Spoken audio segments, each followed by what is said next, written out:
Good morning, children. Welcome back our next TV's class. So, students, in last previous class we finished our chapter number 9. Today we will start our chapter number 10. Name is disaster management. Okay. So, start our introduction. A sudden natural event that causes loss of the life and property is called a natural disaster. अचानक प्रकृति में कुछ भी होता है जिसका कारण होता है हमारी जिंदगी या हमारी प्रॉपर्टी में कुछ भी खत्म हो जाता है तो उसे बोलते हैं natural disaster. Natural disaster are caused by the force of nature. Natural disaster जो प्रकृति के दबाव के कारण होता है जैसे अर्थक्वेक, भूकंप, फ्लूड मीन्स बाढ़, वॉल्केनिक इरप्शन मीन्स ज्वालामुखी, tsunami, cyclone and drought means सूखा are the examples of natural disaster. तो ये सभी एग्जाम्पल नेचुरल डिजास्टर्स के हैं, मीन्स प्राकृतिक आपदाएं. ओके.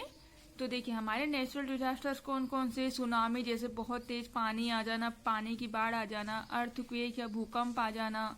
वॉल्केनिक इरप्शन मीन्स ज्वालामुखी फूट जाना. ड्राफ्ट मीन्स सूखा पड़ जाना किसी भी क्षेत्र में. साइक्लोन मीन्स चक्रवात आ जाना. फ्लूड्स मीन्स बाढ़ आ जाना. तो ये सब हमारे नेचुरल डिजास्टर के अंतर्गत आते हैं. Okay. So first natural disaster is earthquake, जिसे हिंदी में बोलते हैं हम भूकंप. ओके. अर्थक्वेक ओकर विदाउट वार्निंग. अर्थक्वेक देखिए जो अर्थक्वेक होता है वो हमेशा कभी विदाउट वार्निंग के आता है, कभी हमें चेतावनी देकर नहीं आता है.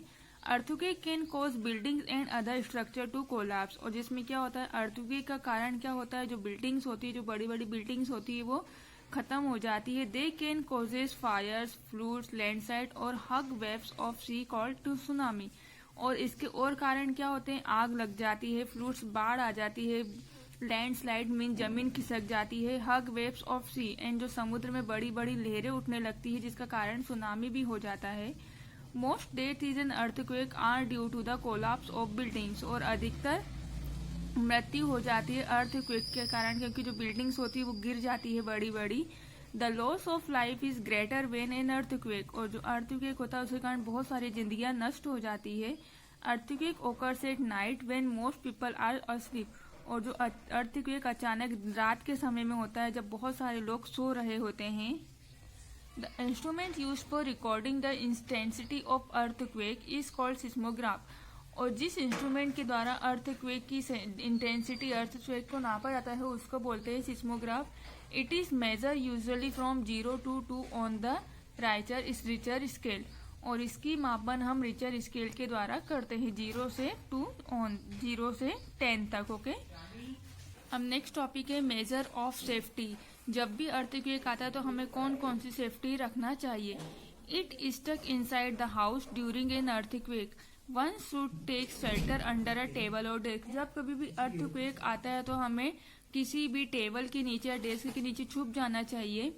The house constructed in the areas prone to earthquake should be earthquake resistance. और जहां पर भी कभी ही घर बन रहा हो या कंस्ट्रक्टेड एरिया कुछ वर्क चल रहा हो वहां पर नहीं जाना चाहिए क्योंकि वो अर्थक्वेक क्षेत्र होता है.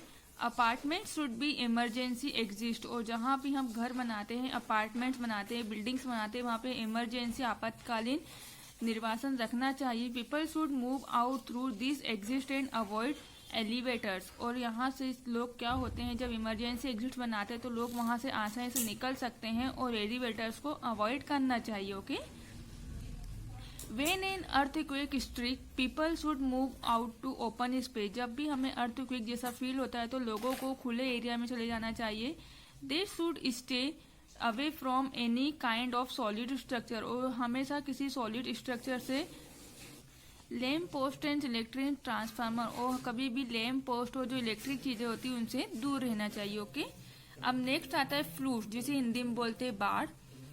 Fluids is the overflowing of water which submerge the land. देखिए फ्लूड जो होता है पानी के ओवरफ्लोइंग ज्यादा बहाव के कारण होता है जिसमें जमीन डूब जाती है. Floods occur when the volume of water in a water body such as river और lakes overflow in usual boundaries. Floods का कारण, बाढ़ का कारण हमेशा तब होता है जब पानी का आयतन बढ़ जाता है और जो पानी का बॉडी होती है, जो क्या होती है जैसे नदी होती है, जो तालाब होता है, झील होती है, वो क्या होती है अपनी बाउंड्री तोड़कर ओवरफ्लो हो जाती है, बाहर आ जाती है. This happen when an area receive excessive rainfall और when a great quantity of snow melts. और ये ऐसा अधिकतर कब होता है तब होता है जब पानी ज्यादा this happen when an area receive excessive rainfall और when a great quantity of snow melt. देखिए ये कब होता है, जब जहाँ ज्यादा बारिश होती है, यहाँ कहीं पे बर्फ पिघल जाती है, तो उस कारण वाटर लेवल बढ़ जाता है और फ्लड आ जाता है। Okay, flood can also be cause due to landslide, strong tides. और जो फ्लड्स होता है, जो बाढ़ होती है, उसका कारण क्या होता है, जब समुद्र की जगह होती है, जो जमीन होती है, वो खसक जाती है। स्ट्रॉम एट सी, समुद्र में तूफान आ जाता है। साइक्लोन एंड सुनामी के कारण भी बाढ़ आ जाती है। When flood water stagnate in an area, कहीं पर जहां पानी रुका हुआ, जहां बाढ़ आ जाती है, there may be as outbreak of disease, जिससे बहुत सारी बीमारियां उत्पन्न होती है। They may spread rapidly taking the shape of epidemics. और ये सब चीजें महामारी का, एपिडेमिक्स मीन्स होता है महामारी का बहुत जल्दी कारण बनती है। तो स्टूडेंट्स, आया आप लोगों को समझ में। अब नेक्स्ट टॉपिक है मेजर्स ऑफ सेफ्टी। अब इसकी सेफ्टी क्या कर सकते हैं हम लोग बिफोर फ्लडिंग, किसी भी बाढ़ के आने के पहले। In flood prone areas an emergency kit with strong ropes for tying things. जब भी कहीं हमें लगता है कि बाढ़ आने वाली है, उस एरिया में हमें चीजें रखनी चाहिए, जैसे रस्सी रखना चाहिए for tying things, radio, torch and spare batteries. Torch रखना चाहिए, रेडियो रखना चाहिए, batteries, stock of fresh water, शुद्ध पानी भर के रखना चाहिए, ड्राई फ्रूट, थोड़े से ड्राई फ्रूट रखना चाहिए, salt and sugar, kerosene, candle and matchbox, waterproof bags to store clothing and valuables, and umbrella and bamboo stick should be ready at home. तो ये सब हमारे घर में हमें तैयार रखना चाहिए। A first aid kit with imported medicine should be ready. और हमें हमेशा फर्स्ट एड किट में फर्स्ट एड जो किट रहता है, बॉक्स होता है, उसमें हमेशा हमें मेडिसिन रेडी रखना चाहिए। One should known how to reach the nearest safe shelters. और सबसे पहले हमें ये खोजना चाहिए, हमें ये जानना चाहिए कि हम सेफ जगह पर कैसे पहुंच सकते हैं। In rural areas in rural areas, ग्रामीण क्षेत्र और जो एलिवेटेड एरियाज रहते हैं, उन्हें आइडेंटिफाई करना चाहिए कि कौन सा एरिया झुका हुआ एरिया है, कौन सा ग्रामीण क्षेत्र है। In a flood prone area, channels should be created and maintained in working conditions all the time.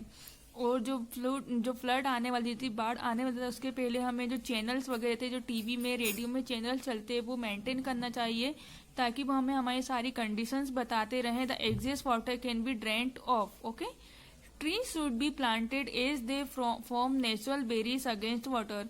और बाढ़ आने के पहले हमें ज्यादा से ज्यादा पेड़ों को लगाना चाहिए। नेक्स्ट है हमारा ड्यूरिंग फ्लड। जब फ्लड आ चुका है या तो उस टाइम हमें क्या करना चाहिए। All electrical appliances should be kept switch off during the flood. जब भी कहीं बाढ़ जैसा लग रहा है, बाढ़ आ रही है, आ गई है, तो हमें सारे इलेक्ट्रिक जितनी भी घर की विद्युत की चीजें सब बंद कर देना चाहिए।